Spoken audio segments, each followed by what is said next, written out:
Lynch, who is based at the University of Birmingham at the School of Education, and he has agreed to talk to us. He's from the first cohort of grantees, and he's going to be talking about early childhood development and school readiness of children with disabilities in Malawi. And I'll let Paul make a brief introduction of himself and the work he does. I think what we were talking about when we were walking here, that Paul would like this to be slightly more interactive. So we'll give you about an hour, 10 minutes or so to talk about your research, and then maybe if you have any pressing questions that you feel you must ask, please feel free. But you also feel free to say no, and we can have, never say no. More questions towards the end. So Paul, over to you. Thank you. Thank you very much, Manaza. So, thank you very much for the invitation. I'm very honoured to be here.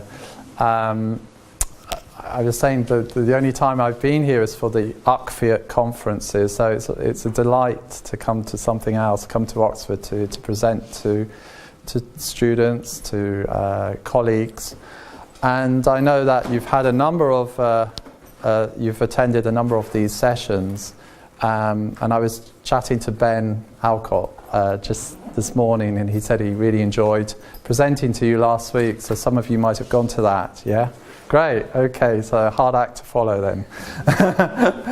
Paul's just come from Cambridge. Yes. Let you know, so that's why he was chatting to Ben. Yes, yeah, I was doing a seminar there. Let's hope this experience is better than the Cambridge one. Oh, of course it will be. You're on video. Yes, it will be, without a doubt. So, just to say that, I'm a senior lecturer at the Visual Impairment Centre for Teaching Research, VICTAR, and we are placed within a department on special needs, inclusion and special needs, within the School of Education. So my background is in visual impairment, and I've been doing a lot of research over the last 10 years on the development of children with blindness who are blind or have low vision.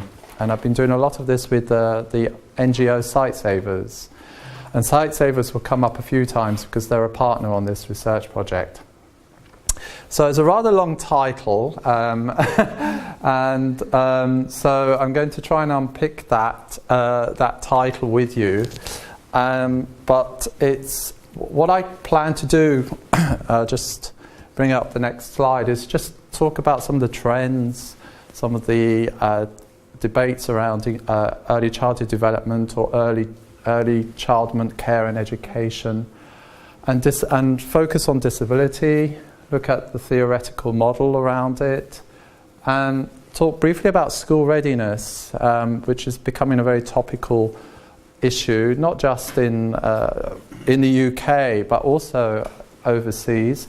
Then present some results on Tikile Limotsi, which is Let's Grow Together in Chichewa, in Malawi, and then revisit the school readiness ideas and then questions. However, I'm really happy, I think, because there's a lot there, is to stop and just say, let's stop, let's pause and reflect and ask some questions. Am I switched on, by the way? I am? Yes, okay. Switched on here and here. Okay, so, I mean, you probably know this to, these goals are probably mentioned so many times, but just to highlight that we are specifically looking at target 4.2 within target 4, and sometimes we're not quite aware of that we are, my focus is on this ensuring that girls and boys have quality access to at least 1 year of preschool education. So that they are ready for primary education. Already the word ready is there. So that raises some concerns, particularly when you're talking about children with disabilities or developmental delay. Okay? So that's set within that framework of the SDGs. So in terms of global trends, just a question, is anyone doing any research or their PhD in early childhood development? Well, I'm doing it in learning disabilities. I'm doing a test on young Rwandan children on fine motor skills. Great. Okay. So to test Yes. whether they have mild learning difficulties rather than Yes. severe, and that the idea is if the test is user-friendly enough, Right. it'll enable teachers Yes. to come in and Mhm. themselves do the test Right. rather than someone like myself. That's really interesting. There's a tool that we're actually using which covers gross and fine motor development as well. You might know about it. Using the Pearson software? Oh, the Pearson. Okay. I'd love to hear it. Yeah, this is based on the Bailey's scale. So, in terms of in 2016, there was a recent Lancet last year or 2 years ago. Lancet series came out with this series of papers around early childhood development and the fact that there are between 200 and 250 million children globally who are not reaching their full potential in terms of their growth, their cognition, and their social emotional development. And this set of papers also came out in 2007, and it raised real alarm bells in the global community, particularly around health, because children were lacking the essential vitamins, iodine, parents were not taking sufficient folic acid, children were being born with immunodeficiency. So already children were at a disadvantage. So there was a vast number of children that weren't attaining their potential. So this, we're talking about 43% of children in 2010. And the most disadvantaged are those in poverty, living in poverty and malnourished, or in poor care in countries where there is particularly vulnerable populations. And then in 2013, UNICEF came up with a report estimating that there's 1 in 20 children aged less than 14 who have a disability. And also recent WHO figures talk about 15% of the global population as having a disability. Previously we talked about 10%, but that estimate is vastly underestimated. It's actually 15%. So we're talking about a significant number of children. So just briefly, I'm not going to do a whole lecture on brain development, but I think it's really important to sort of think about the 2 first years of life, those critical time, that the first from 0 to 2 years, in terms of how the central nervous system develops, in terms of the form of the brain structure, and how the brain develops and actually increases in size significantly over the first 40 weeks of a baby's life. What's also really important is the rapid growth and the myelination in terms of cell development and the synapses growth, and the multiplication of synapses over the first few months of the baby's life. And so this has a significant, that curve shows that significant curve. And very often in the literature we talk about the first 1,000 days. I don't know if you've come across that expression, the first 1,000 days of a baby's life. It's the first 3 years. So those 3 years, 2 years plus 1, are really critical in terms of getting interventions into place. And just briefly, in terms of experience, this is from the Lancet series. You can get this from the 2016 Lancet series. I mean, what's really important is in terms of those peaks where development takes place around seeing and hearing, where the visual cortex develops and the auditory cortex, at very, very early, and also in terms of before birth, that we have these important developments. So hearing and sight, we're talking about development of 3 to 4 months, language 6 months, and resolving problems even at 7 months up to 10 years. Now, why am I showing this? I think it's important when we think about children with developmental delay and disability, because if we can identify children early, we can look at these opportunities, or what we call these windows of opportunity, to start making interventions. Those interventions could be through treatment, they could be through rehabilitation, they could be through teaching, but really the earlier we identify children with disability or developmental delay, the sooner we can actually try, not necessarily cure, but help that child develop a better trajectory in terms of life opportunities. So when we talk about research, assessment and development of a child, there are those tests that I'm going to talk about, those development tests that look at developmental milestones. There are certain things that children are expected to be able to do at a particular time in their lives.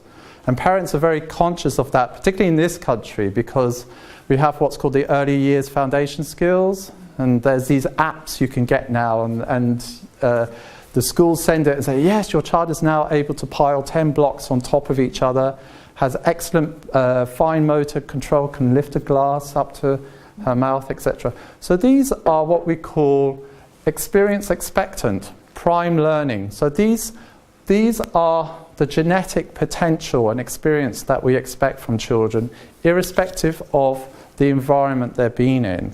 So even in the poorest part of Malawi or the richest part of the UK, we should expect those developmental outcomes in terms of those milestones. What's particularly interesting is the experience dependent. So those domain areas where we require input, we require mentoring, we require help from a mentor in terms of materials, in terms of reciprocal language, in terms of responsiveness, in terms of play and communication. And this is particularly the case when we come to reading and writing. Okay. Now, just as a sideline, this is something we were doing some testing in Malawi, and I took this photo because I was quite interested, because the book, even though it's very crowded, is actually upside down. So the parent and child, we gave the book upside down and back to front. And the test is to see whether they turn the book around the right way and start paging, going through it the correct way. So neither the child hadn't done it, and the parent was also looking, and she's got a baby on her back. But what's interesting, when we asked the parent, have you had any opportunities to look at books or touch books? They've never had that opportunity. So why we wouldn't expect then that the child could do that task or move on to the next level.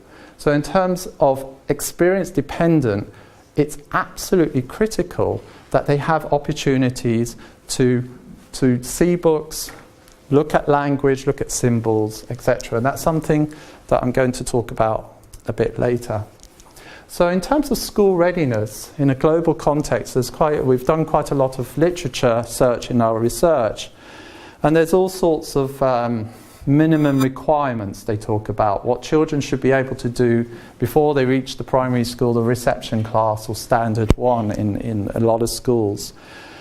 And one of the things that I picked up is children are eager to learn.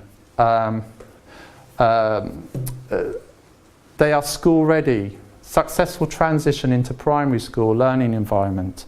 I'm not so sure about that myself. You know, a lot of children are frightened of school. They're not necessarily happy to go. They may not be ready to go. They still want to be at home. They still want to stay with their mother or father. So there's this agenda, and very often it's pushed by organisations like UNICEF. However, children, if we talk about children with disabilities, they don't necessarily follow the same intellectual, social, emotional pathways of typically developing children. So what we find is that children with disabilities may actually not succeed in a lot of the skill areas that we talked about in terms of the developmental milestones. And this is problematic when we're talking about school readiness. Because if they're not going to be ready, able to request to go to the toilet, hold a spoon so they can feed themselves, many schools will say, no, we can't actually take this child. So we need to keep that in our mind. So if they're not school ready, And they need to comply with certain rules and routines, and that can be quite difficult for some children who are not used to the routines. And just for interest, I just put this list of, this is from the Foundation Years report by Frank Field, okay? And it shows an illustration of the types of skills that children are tracked on in the UK. So they're expected to be aware of other children, understand the word no and the boundaries it sets, to be toilet trained and be able to go to the loo, recognise their name, to speak to an adult, to ask for help, to be able to take off their coat and put on shoes, to talk in sentences, to open and enjoy a book. Okay. What age is this? So this is so this is when they're entering reception class. So it'd be 4-year-olds, 4 to 5-year-olds. So these are the sort of foundation skills that children are very often expected to know. And again, how many children are ready for that? Children with disabilities or not? It's really, it's a tough call, isn't it? And we're setting those standards already here. And what's worrying is that these standards are often replicated in other countries. So they are set as a sort of baseline. And that's why I'm a little bit concerned about this agenda. So, in fact, there's no real definition of school readiness, and I think the jury's out. So I really think that we need to reconceptualize, rethink school readiness, and I'm going to talk about that towards the end of my talk. Okay, and I think what I'd like you to think about as I go along is what in your mind would you consider to be school readiness? Are we talking about it thinking about it in the right way or not? Okay, so in terms of the project, it's a 3-year project. We're in the last year, and we're seeking to promote inclusion of children with disabilities in through the adaptation of assessment tools, and I'm going to talk about those, as well as teaching curricula and teaching methods in a southern district in Malawi. Here I have an image of the WASH, the WA WASH program is very prominent in a lot of the centres where children need to wash their hands after they go to the toilet, not before, and then they have their porridge. So this is one of the early childhood centres. In terms of collaboration, we work with a lot of partners. There's myself and a couple of people. Anita Soni is an educational psychologist. Alfredo Artiles is an inclusive education professor. So we're working with Sightsavers as the main implementation partner. Anthropology is based in Oxford. They're a medical anthropology. They're a group of anthropologists that look at medical research. University of Malawi, Chancellor College, we're working with specialists in early childhood development. Doing the training is Association of Early Childhood Development. And I'm working with a paediatrician, Dr. Melissa Gladstone, who's developed this tool that I'm going to talk about. So in terms of outcome measures, we've got a set of measures for children and those for the caregiver. Just to explain, the caregiver is not the parent. The caregiver is a volunteer who works at these early childhood development centres. So there's the carer, who's the parent, and the caregiver, who's the volunteer. Okay, so it's slightly confusing. So we're looking at developmental age to actual age through testing it. Dropout during the study period, so we're measuring that. Transition to primary school from one to the other, from early childhood development centres. Retention, and then we're looking at a whole series of outcomes with regard to the volunteer caregivers. Retention, satisfaction, changes in the quality of the environment as a result of an intervention where we train these caregivers for 2 weeks.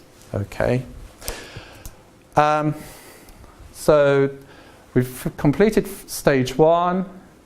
We've completed. We're in the middle of finishing case studies in stage 2, and then we're moving into stage 3.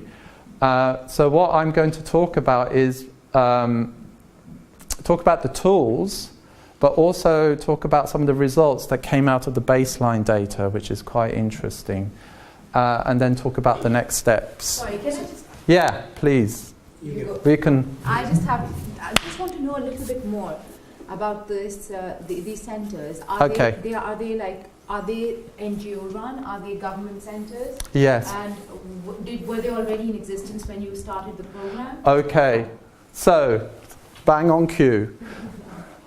So I was going to explain that. Did you have a question I did. before? You haven't defined Yes. disabilities for me, because disabilities covers such a Yeah. huge spectrum, Okay. physical to mental. Yes. And are you really, by those measures, are you looking at childhood development specifically, or have you got a specific focus on children with learning difficulties, Yeah. and looking at the delta, the mismatch between one group versus another? Okay, I was going to talk about that in terms of the tool that we're using to measure disability, and that will help answer that. But just to say that we are looking at across different, we're not looking at one specific disability, looking right across learning disability or intellectual disability, cerebral palsy, epilepsy, physical disability, visual impairment. So we're covering right across the range of disabilities. So I'll talk about that in a bit. So so just to describe these centres, so these are promoted by the government. The Ministry of Gender and Children has a policy on early childhood development, and it has recently revised that policy for the next 5 years. The centres should be set up in local communities, and they are the responsibility of the community-based organisation or the community to set up their own centre. They have a set of requirements that they need to match. So they need a teaching room, they need a shelter, they need a storeroom for the porridge, and they need to have a room that they can lock to put the equipment in. The caregivers are expected to have training, at least 2 weeks training course, a basic course, but there is a more comprehensive one which is a month long, but that is not funded by the government, it's funded by NGOs. The centres are often, more than likely, funded by NGOs such as Save the Children, World Vision, ActionAid. ActionAid is a big funder with the Federer Foundation. And Catholic Relief Services. So there's about 5 or 6 large NGOs that are funding the centres in terms of materials, caregiver training, but there is a high proportion of centres that get no NGO support at all. And this would be an example of one where it doesn't get any NGO support. Or it has 2 structures. That's where it keeps the flour for the porridge, but basically that's all it has in terms of a teaching room. There are about 50 or 60 children. The volunteers come, they swap. It's quite often you don't get the same. The children don't have the same volunteer caregiver the same every day. The children arrive around 7:30, 8 o'clock, and leave 3 hours later, so about 11:30. So they do about 3 hours a day, okay? And they work within the school, the primary school academic year. So they open and close the same times. However, when it's rainy, during the rainy season, often these don't open. When there's a drought, they remain closed as well, okay? So that is a problem in terms of weather. Can I ask this? Yeah. Is that connected to the feeding, that if there's a drought, is that Yes. because there's not food to give them, or because That's the people right. are too busy? Well, often, depending on in which area, because some of the centres seem to benefit from what's called the World Food Programme, which is not really aimed at these centres. It's aimed at primary schools. And there's also an organisation called Mary's Meals that provides porridge. Again, it's for primary schools, but if a centre is quite near to a primary school, they usually benefit from the porridge. But really, if they're lucky, it's more on donations from communities. However, a lot of parents are expected to give their children porridge or a snack and bring it to the centre. Yeah, the centres don't provide it for them, so it is very difficult. So often, you know, there's similar to primary school classrooms. They could be dark, sitting on the floor, the mud floor. So really basic, and you know, very often there's no materials, no play materials. Or when we go, they're not to be seen, but I think there are some around. It's just if they learn about it, it seems to disappear sometimes. So you can have 50, 60 children. Concern is child with a disability, physical disability, child with cerebral palsy. Where would this child be able to sit? How safe are they? And how, to what extent is the parent feels happy about leaving their child in an environment like this? And that came out in some of the research that we covered. Can I ask another question? Yes, so please. What's the ratio of caregiver to children like, number one? Yes. Number two, I mean, in the context I've worked in, Yeah. and I know very little about the work in this area, Sure. how often would it be the case that there would be someone with a child who is disabled who would Yes. actually send them to these centres? I mean, what do you know from your research about that? So looking at a World Bank study that took place before our study, on average there are about 2 children with disabilities per centre. And those are disabilities that are very noticeable. So visual impairments, cerebral palsy, a physical disability, but it wouldn't pick up children with behaviour problems or learning disabilities because those are more subtle or more difficult to identify. So the fact is that the parents really do want to drop these kids off because it frees them up to go to do some work. And again, I'll show some of the findings that parents value these places so that they can just get some respite for an hour or two, tidy the house, prepare the cooking, and not necessarily go out and earn income, just to free them up to do that. And so in terms of ratio, it depends. It could be 1 to 40, 2 to 30.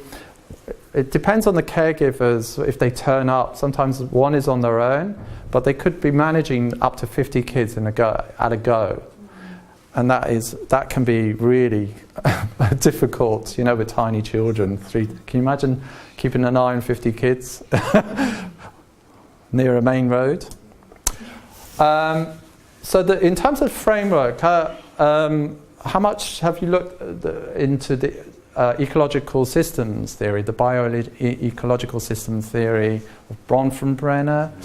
What we found in previous research is that this model lends itself very, very helpfully to sort of working out the different levels that a child is involved in. So, you know, we've got the child at the micro, meso, up to the macro system.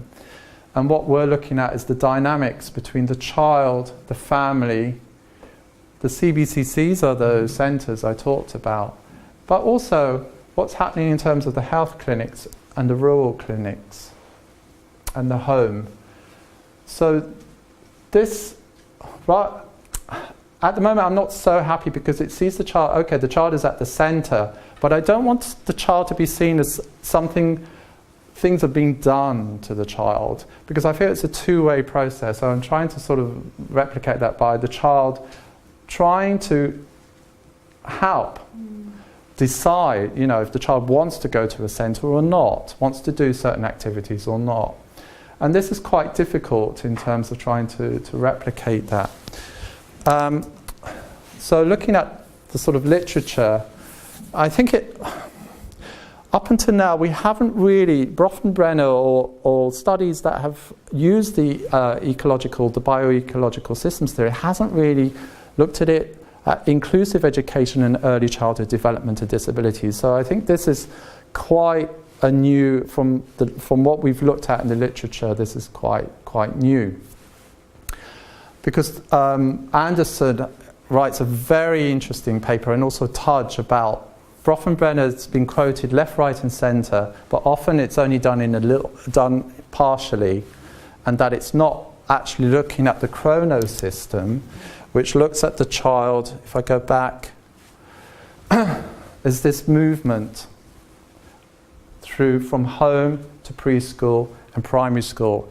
And this really requires a longitudinal approach, and unfortunately our research doesn't manage to do that, but we're sort of looking at that sort of transition process from home to preschool to primary school. And Tudge says that's essentially what Bronfenbrenner wants in research, is to look at that chrono system and not just forget about it and look at one instance of the child's development.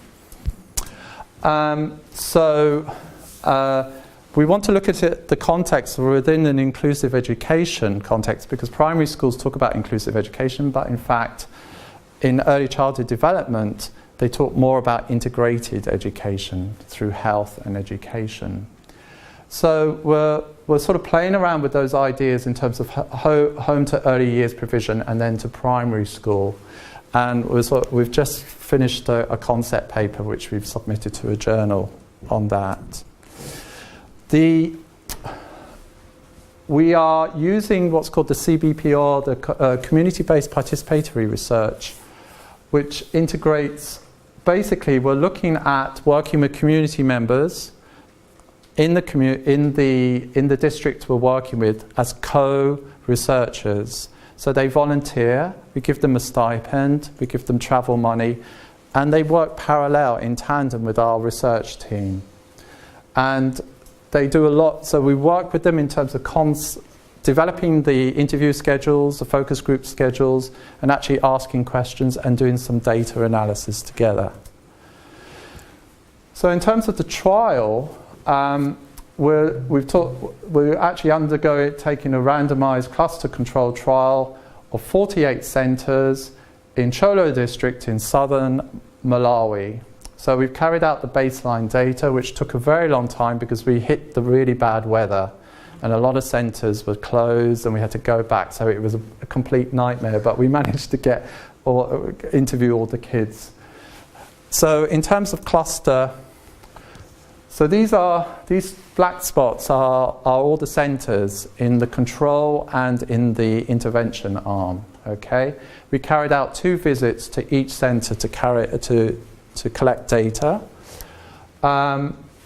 The first visit, and I'll be talking very briefly about these, is we asked them a CBCC questionnaire. We used the environmental rating scale, a roster for satisfaction and motivation. Visit 2 was directed at the children, and we used what's called the Washington Group Functioning Module. That's how we identified disability, using the Washington Group Child Functioning Module. School Readiness Questionnaire, and the MDAT, the Malawi Development Assessment Tool. And I'm just going to quickly go through those, and then I'll pause again and we can ask some more questions. We used smartphones. All our research associates were given Motorola phones with a free software program called Kobo Collect Tool. Have any of you come across that in the field? It's been used by it's been used, I think, more recently in Syria to collect data on refugees. It's free, downloadable. It's completely paperless, so we went completely paperless. We actually collected all the data using these phones. We had to make sure they were completely charged. If you run them down, if the battery runs down, there's a bit of a danger that you'll lose data. What's great also is that you can carry out the interviews offline. And then when you go into an area where it's online, you upload it onto the server, onto the cloud, and then we pull down the data. Okay? And we did a lot of training around that, did lots of testing, and it was, quite a few glitches, but we put all the tools, every single tool on those phones. If you want to see more about it, there's a very good introductory video in Kobo mathtoolbox.org. Gives you a very quick overview.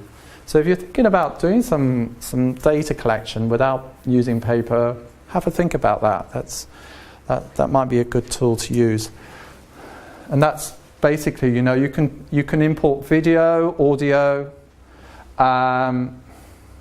calculate mathematical expressions, text, number, all these drop-down menus. It's a bit like, is it Access? Not Excel, Access? Anyone ever use, is it Access? Where you can decide what sort of drop-down menu, whether it's text or numbers, etc. It's a bit like that. Okay? So, in terms of so in the first visit, we undertook a CBCC questionnaire. So it's information relating to the centres.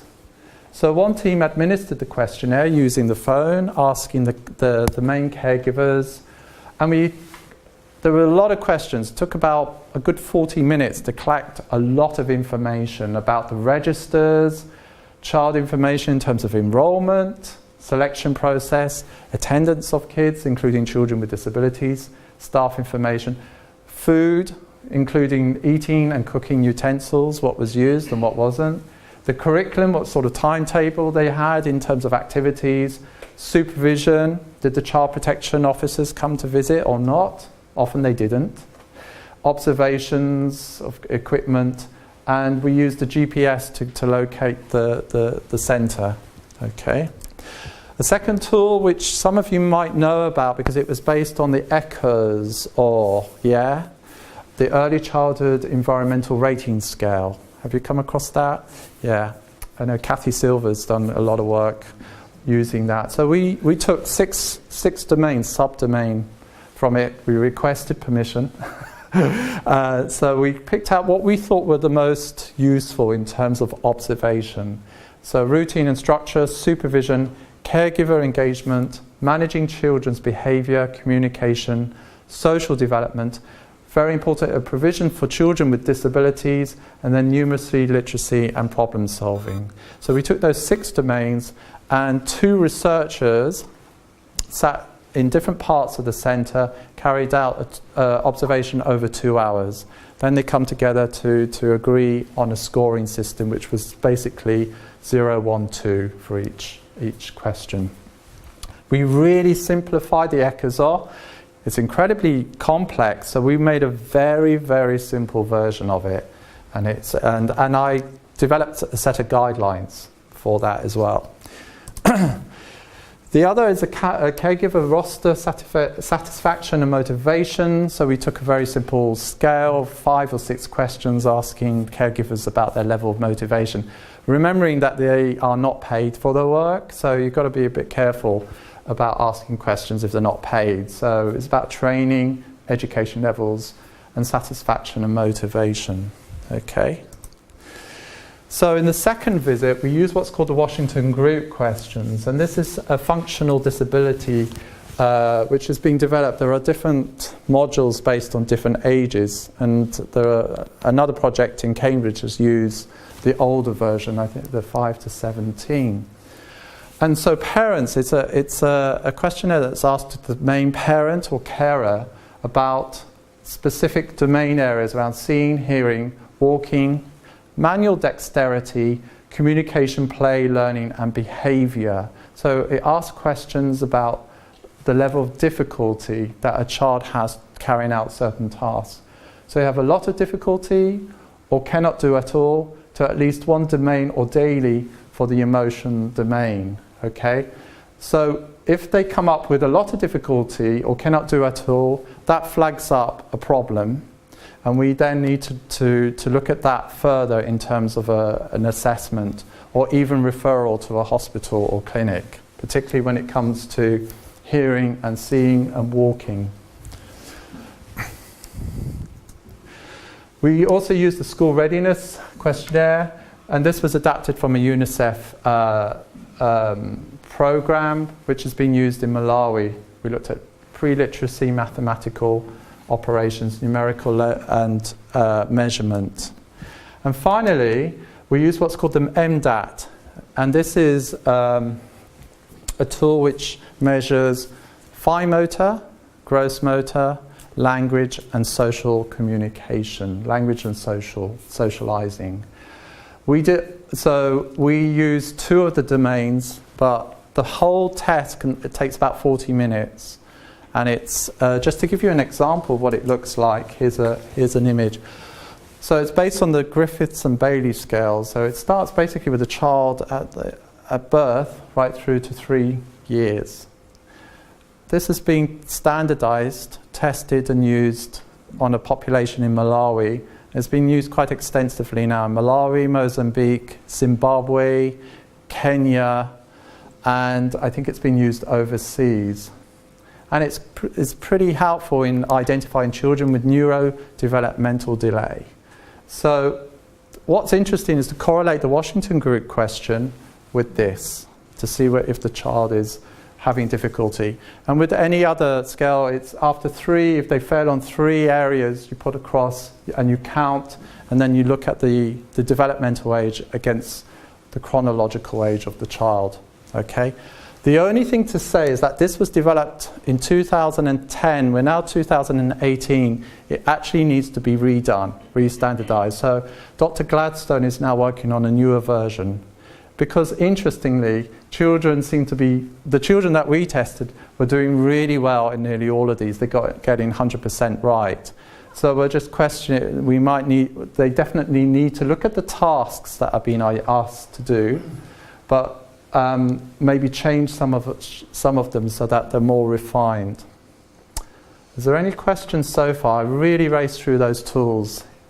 Hi. Why have you given it a handle with Malawi rather than keeping it slightly more generic so that somebody like myself would see something and say, oh yeah, I can use that in Rwanda? You can use it in Rwanda. Sure I can, but I'm just wondering why you Well, it wasn't. Yeah, I mean, I didn't develop. I think there's this whole argument about if you use something like the Baileys, there's difficulties there because so when the Baileys is what you mentioned. So the you mentioned Griffiths and Baileys. Yeah, so the Baileys and Griffiths, it's based on those 2 scales which are measuring children's developmental milestones. It's commonly used in the UK and the United States. Those 2 are very often used for children up to the age of 3. So it's using. Do you remember the first slide was talking about age expectance? So these are the sort of things that we expect all children to be able to do at a particular time in their life. The fact that it was called Malawi, you could take off Malawi and call it Zimbabwe, because children in those 2 countries is very similar. So there's no real issue about it calling MDAT. It's just that's where it was standardized and developed. But I've said that it's been actually used. I don't know if it's been used in Rwanda, possibly, but it could be something that you might be interested in using over in Malawi, because it is quite a good tool. But what you need to be careful is that there are certain tasks where Malawian people are saying that we expect children to be able to do this and not this. So they had to take out certain skill tasks and replace them with others. They had to maintain the 42, okay, to get the right number for each domain. Bronwyn. I don't know if this crosses into something you're going to talk about later. Yeah. I'm interested in the connection here between the health and education sectors, because I Yeah. have small children, and this Yeah. is not dissimilar to what my daughter was born in Canada and my son in the States, but I mean in the UK. Yeah. But they similarly had these things, but we would have health visitors or midwives who would come Yeah. for the first 2 years. Yeah. And then it sort of gradually transferred over to being, because he's in nursery, Yeah. the nursery would report on these things. But it was very similar in Yeah. the first, I'd say 18 months when the health visitor would come. That's that there would right. be similar pictures, crudely Yeah. drawn pictures of a child kicking a ball Yes. or stacking some blocks, and they were saying, you know, between 22 and 36 That's right. months we expect Yeah. to be able to do these different things. That's right. And you would check it off as a Yeah. parent that if you've seen them do that. And it's quite similar. But then I was interested in how that transition from this is a responsibility of health, Yes. the Yes. health visitors, to this is a responsibility of Ofsted in the early year foundation. Yeah, I mean, that is it is interesting. I mean, the health visitors still do a certain amount of that when the babies visit the clinics. They do this one, and they check their hearing and make sure that they can get up on prone. But often the health visitors don't have time to do it, so they sort of leave it now to... We're not asking teachers to administer this. It needs to be what often is called paraprofessional, so someone who can shift tasks, so a social welfare person, but has an understanding of child development. So it's not strictly education. In the UK, an education psychologist or a clinical psychologist or a health visitor would carry those out. I'm not sure whether a teacher, well, with the with the early years foundation skills, it's very similar.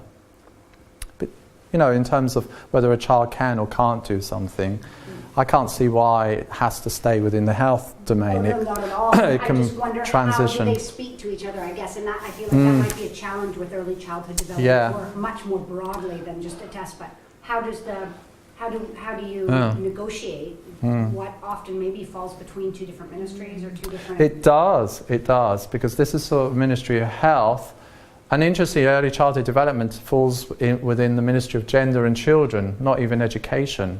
So that's also problematic. So, but that is interesting, and we still haven't worked that problem out about how we administered those, because at the moment it tends to be health workers who administer that still. So there's another question, David. Oh, sorry, David. Yes, please. Just somewhat of a response to Ronald's question. I mean, I can see that in Malawi or Zimbabwe, things could fall between stools, but certainly in the UK or Canada and elsewhere, then this would be part of a suite of tests that speech therapists, occupational therapists, physiotherapists, paediatricians and so on would use, but they wouldn't rely on one scale. No. So you'd have a much broader.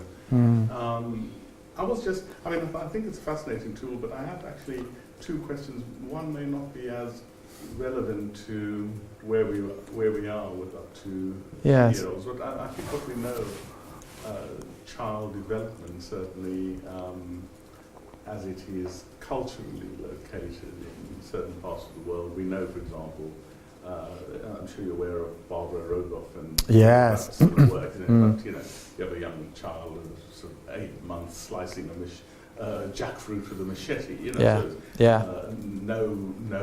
No equivalent to an American kid who would be kept away from the knife until they were 7.5. So the expectation that 18-month-old would slice through a jackfruit with a machete is a fascinating motion. But as I say, anyway, I mean, you're aware of that. It's fascinating. I suppose partly the idea of tools used in combination. I mean, I can see an occupational therapist sort of saying, well, actually, it's not sufficient that a child shows the ability to crawl as they would forward. But it's actually crawling backwards that is an indicator of dyspraxia. If they can't do it, then but I don't know. It's much wrong. But a lot of children will crawl backwards to begin with, because that's an instinct for a lot of children. It doesn't mean they necessarily have, unless they're always doing it. But in terms of children's developmental paths, a lot of them will actually instinctively go backwards. But I think as long as they locomote, though, I think is one of the, at least that's one of the things that's on the criteria now. I know these things evolve, but not so important if they're crawling, but if they locomote in some way. Before 12 months, they try to pull or cruise or whatever, log roll. Roll over. But absolutely, there's a very interesting, I think it's David Lancey's work on anthropology of child development. So, for example, in some cultures, young babies are expected to sit up much earlier than Western babies. So often we prop little kiddies against walls and put them in buggies and things, and that takes longer for the back muscles to develop. Whereas in some cultures in Cameroon, they dig a hole in the ground and they plonk the baby's backside in, and that baby's muscles develop. So in terms of some developmental milestones, African babies are making much more progress, particularly in gross motor and fine motor, than European and North American. And I think that is going to be an interesting development, particularly as we put babies, do less and less for them. Gosh, 10 minutes. Okay, I'm going to fire through some of the results just quickly. So, out of the questionnaire, we asked, so most of them said they were registered, but 97%, but when you actually asked them how they registered, they didn't actually say. Registered with the social welfare office, that is. As I was saying, most of them are established by the local community, so around 63% were established as an idea within the community. And interestingly, why were they we asked them, why do you have these centres? And 85% said to promote learning. So the communities understand that these places are where children learn. What sort of learning is another question. And it allows children to interact with others. So they again see the importance of interaction, babies interacting with other babies. And what's also interesting in terms of disability, some parents didn't even notice their child had an impairment until they interacted with other children. So actually placing a child with a disability with other children helps to bring out that disability and make it more noticeable.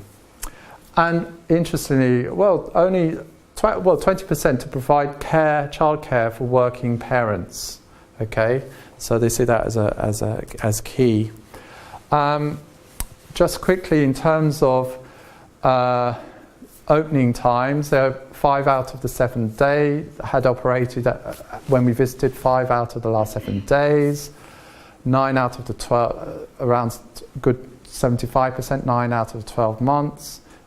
No real funding, but they get some contributions from different NGOs. There's a real lack of food, as I mentioned earlier. Only 11 out of 46 had established buildings. So that centre I showed you was one of the 11. The majority don't have a permanent fixture. Very poor training levels. So training for caregivers, only 9 centres out of the 46 had any training whatsoever. So these volunteers are coming and they really don't know what they're supposed to be doing. So the snacks, so in terms of snacks, parents provide those in 30 of the centres, and they consist of soy porridge in 40% or maize porridge over 56%. So, there's quite a lot of disparity. In terms of what sort of activities, it was quite interesting what they did on a daily or weekly basis.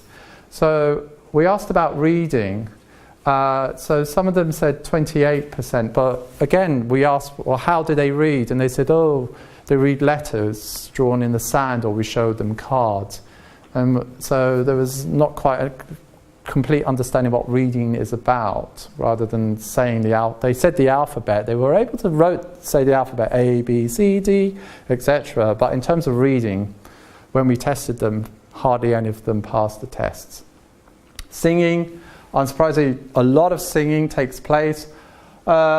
Oral storytelling, not too much, but 16 of the centres did that. Unstructured play was around 80%, so kids were left to sort of run around and do their own thing. Teaching numbers, 32 centres, teach the alphabet. Those seem to be quite commonly practiced. And then other things, religion, environment, and the calendar on a daily basis, sometimes never. So it gives a sort of idea of what was going on.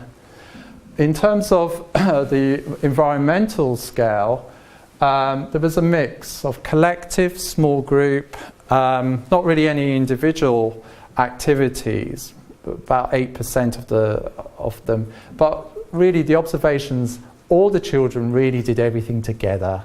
When you've only got 1 or 2 caregivers, you're going to have all the children doing the same thing. So they did a lot of big group singing, doing Ring-a-Ring-a Roses, those types of activities. And there was good interaction with caregivers and the children. That was quite prominent. But there was, in terms of children with disabilities, there was really no attempt to meet the individual needs, okay? And there were only very minor modifications made for children with disabilities. So in 19 of them, there were tiny modifications only. In terms of satisfaction, so we got pretty good. So the majority of caregivers are female. We only have 8-9%, around 10% are male. Average age is 34.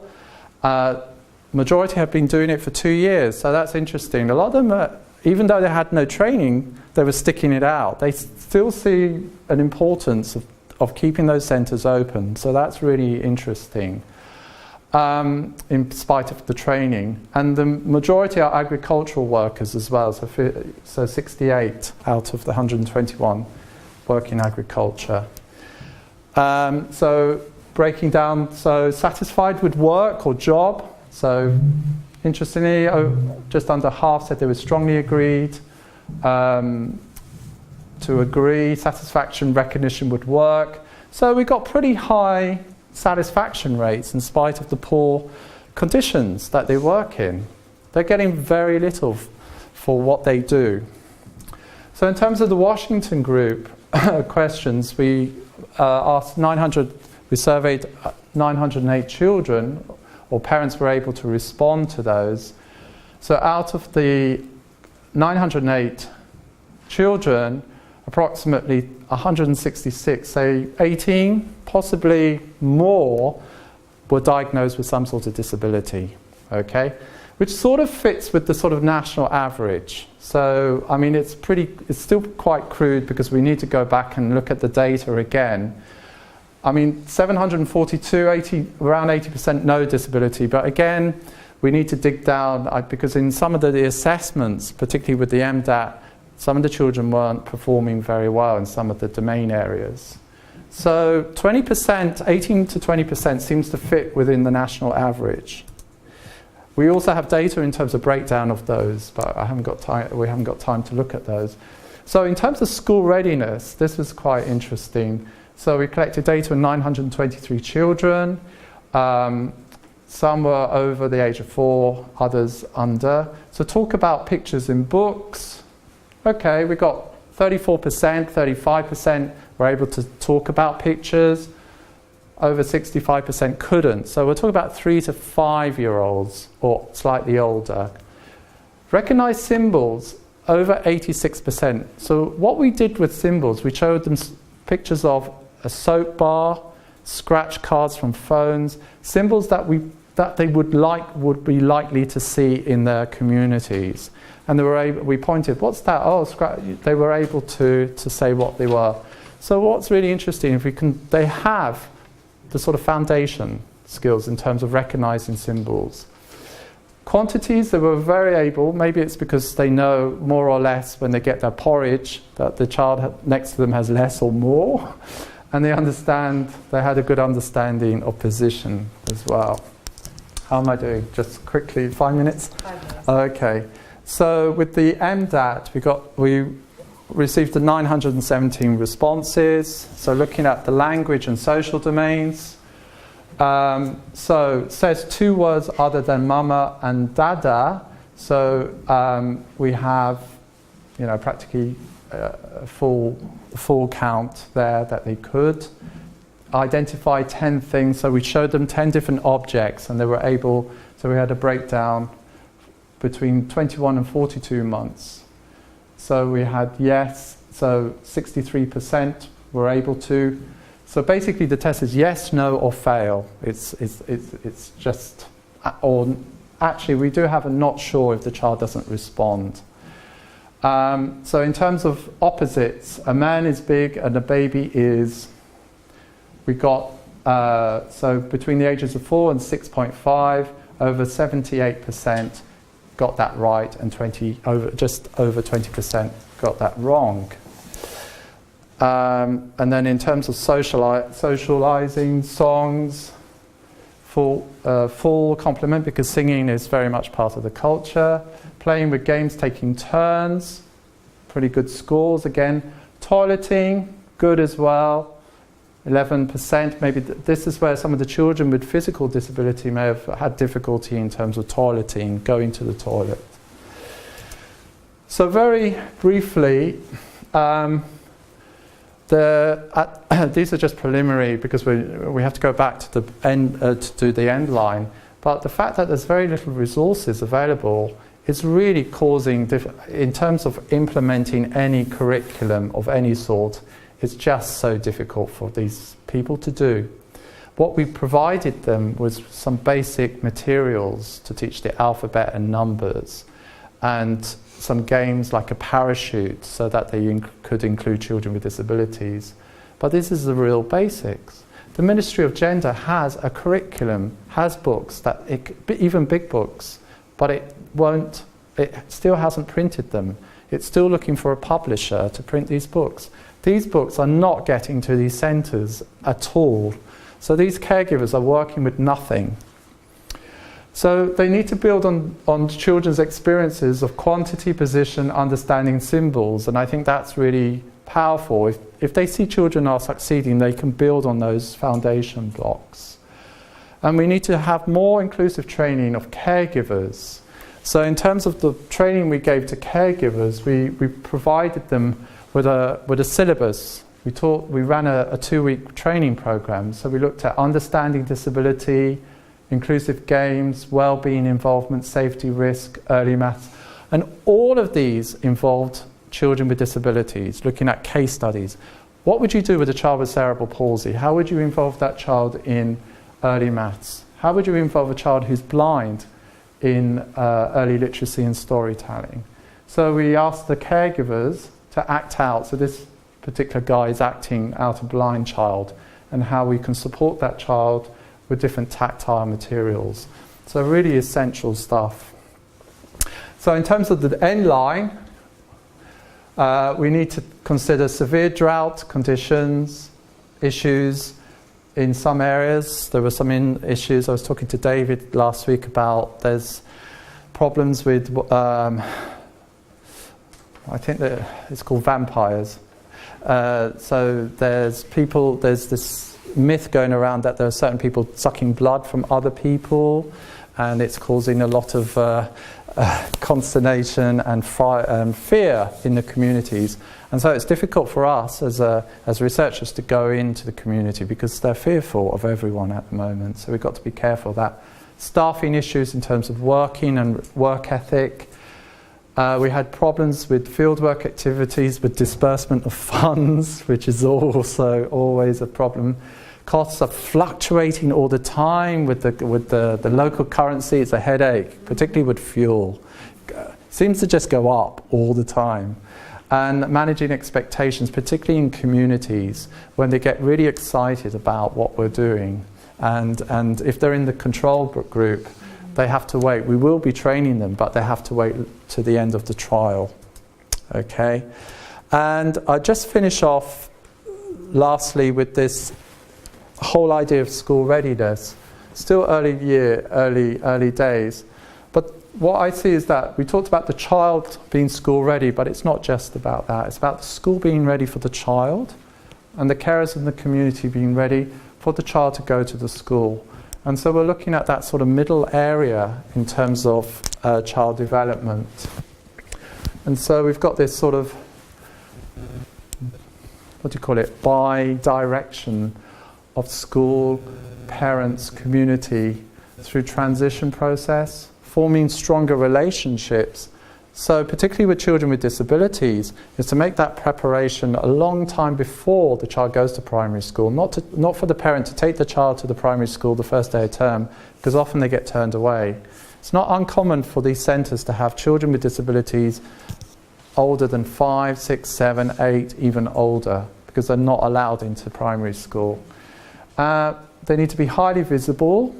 We need to know parents need to know what's going on in these centres, why their children are going there.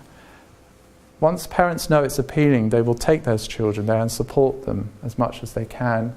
And something we're really concerned about is the appropriateness of the early childhood curriculum, because at the moment it just doesn't meet the needs of these children, disabled or non-disabled. We're really, and the caregivers are struggling to even do the basics, remembering that a lot of them haven't finished or completed primary school themselves.